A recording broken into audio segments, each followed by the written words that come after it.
হিজাব এ শুধু এক টুকরো কাপড় নয়, এ এক বিশ্বাসের প্রতীক, এক শালীনতার ঢাল, এক আধ্যাত্মিক প্রতিজ্ঞা।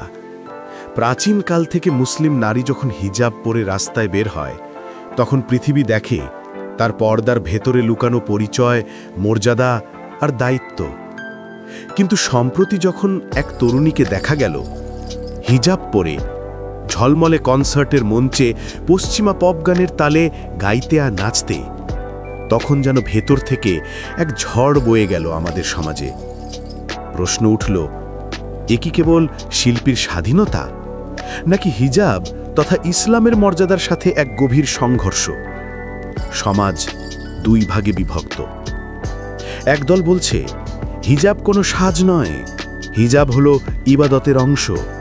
যেখানে শালীনতা ও সংযমের প্রতিজ্ঞা থাকে, সেখানে পশ্চিমা পপ সংস্কৃতির মুক্ত নাচ গান কি হিজাবের মূল দর্শনের সাথে বিশ্বাসঘাতকতা নয়? অন্যরা বলছে শিল্প আর ধর্মকে আলাদা করতে হবে। একজন নারী হিজাব পরেও গান গাইতে পারে, কারণ হিজাব মানে জীবন থেকে শিল্প মুছে ফেলা নয়। কিন্তু আসল প্রশ্ন রয়ে যায়, হিজাব কি কেবল শরীর ঢাকার পোশাক, নাকি এটি এক আধ্যাত্মিক দায়বদ্ধতা? হিজাব এ শুধু পোশাক নয়, এ এক প্রতিজ্ঞা।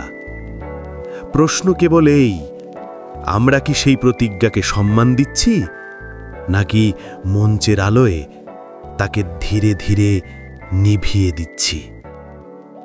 আমাদের কোনো অভিযোগ নেই। নয়নতারা বাংলা।